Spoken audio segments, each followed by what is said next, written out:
नए साल के पहले दिन बड़ा झटका, एलपीजी सिलेंडर हुआ 111 रुपए महंगा। नई साल के नए दिन बदल गए, सरकार के बड़े नियम, साल के पहले दिन हुए ताबड़तोड़ फैसले।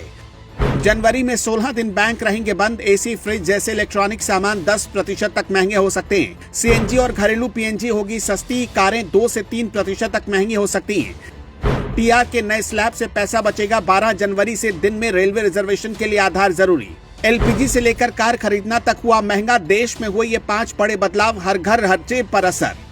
जब नए साल के जश्न में डूबा हुआ आदमी सुबह आंख खोले और उसे पता चले कि सरकार और कंपनियों ने तोहफे की जगह महंगाई का तमाचा रसीद कर दिया है, तो समझ लीजिए साल बदला है, लेकिन हालात नहीं। साल 2026 का आगाज हो चुका है।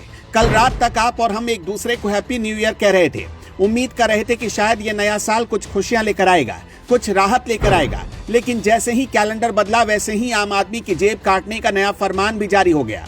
1 जनवरी की सुबह जो खबरें आई वो किसी सदमे से कम नहीं है। सरकार और कंपनियों ने मिलकर ये तय कर लिया है कि जनता को सुकून की सांस नहीं लेने देंगे।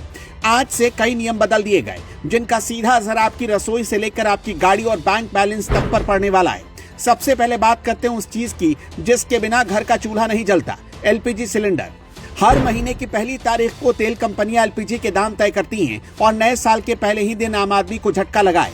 कमर्शियल गैस सिलेंडर के दामों में बदलाव हुआ है। अब आप सोचेंगे कि कमर्शियल महंगा हुआ है तो हमें क्या, लेकिन जनाब ये गलतफहमी निकाल दीजिए। जब कमर्शियल सिलेंडर महंगा होता है तो होटल में खाना महंगा होता है, रेहड़ी पटरी पर मिलने वाला नाश्ता महंगा हो जाता है, बाहर चाय पीना महंगा हो जाता है। यानी घुमाकर फिराकर मार तो आप ही की जेब पर पड़नी है। सरकार ये नहीं देखती कि आम आदमी पहले से ही महंगाई की मार झेल रहा है, उसे बस आंकड़ों से मतलब है। अब जरा उन लोगों की बात कर लेते हैं जो नए साल में नई गाड़ी खरीदने का सपना देख रहे हैं। कार कंपनियों ने आपके सपने पर पानी फेरने का पूरा इंतजाम कर लिया। 1 जनवरी 2026 से मारुति सुजुकी, टाटा मोटर्स, महिंद्रा और मर्सिडीज जैसी बड़ी कंपनियों ने अपनी गाड़ियों के दाम बढ़ा दिए हैं। दलील वही पुरानी है, कच्चा माल महंगा हो गया है, लागत बढ़ गई है। लेकिन सवाल यह है कि जब कच्चा माल सस्ता होता है तो क्या ये कंपनियां दाम कम करती हैं? जवाब है नहीं।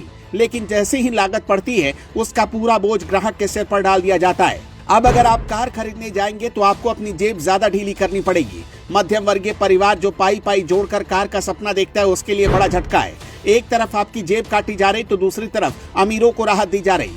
1 जनवरी से हवाई जहाज का ईंधन यानी एटीएफ सस्ता हो गया। तेल कंपनियों ने एटीएफ के दाम घटा दिए, यानी हवाई सफर करने वालों के लिए या एयरलाइंस कंपनियों के लिए अच्छी खबर है। अब आप विरोधाभास देखिए, जमीन पर चलने वाली गाड़ी महंगी हो रही है, घर में जलने वाला चूल्हा महंगा हो रहा है, लेकिन हवा में उड़ने वाला जहाज सस्ता हो रहा है। गरीब और मिडिल क्लास आदमी सड़क पर धक्के खाए, महंगी गाड़ी खरीदे और अमीर आदमी सस्ते ईंधन वाले जहाज में उड़े। ये साफ दिखाता है कि नीतियां किसके लिए बन रही हैं और किसको रौंदा जा रहा है। इसके अलावा बैंकिंग और टैक्स से जुड़े नियमों में भी बदलाव हुए हैं। अगर आपने समय रहते अपने जरूरी काम नहीं निपटाए होंगे तो अब आपको पेनाल्टी भरनी पड़ सकती है। सिम कार्ड से लेकर यूपीआई तक हर जगह कुछ न कुछ बदल गया है। सरकार डिजिटल इंडिया की बात करती है, लेकिन नियम इतने जटिल बना दिए जाते हैं कि एक आम आदमी समझ ही नहीं पाता कि कब और कहां उसकी जेब कट गई।